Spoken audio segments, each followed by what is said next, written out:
And I'm retired clergy from Dwight. And the reason I'm in uniform, I also happen to be a fire service chaplain. And being a fire service chaplain, we also, one of the dictates is that if you earned any ribbons and so forth, you wore them on your dress uniform. This is my dress uniform.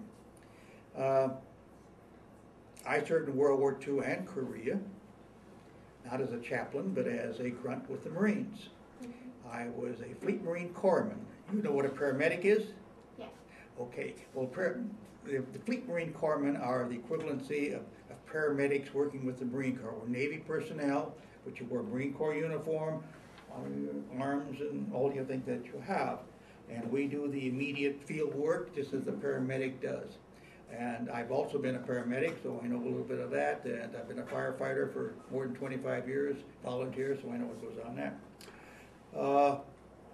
How I got in service was I graduated from high school, a little place called Polo in the northern part of the state at age 16. At that particular time, you couldn't get a good job unless you were at least 18. And the reason was that because of what they called the draft. And so that meant that I had to find something to do until I was at least 17 and I could enlist.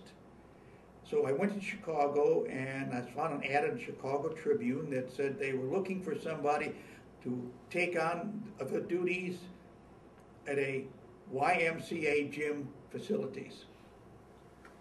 I'm 16. I go there and they said, "You're hired," because they couldn't get anybody to do it. So I stayed there for about 6 months and I took care of the gym and all the other things at 16 and lived there. When I got to be 17, my parents signed the form that said I could enlist. I tried to get in the Marine Corps and they said, "You've got one bad eye and you're too short." So I joined the Navy.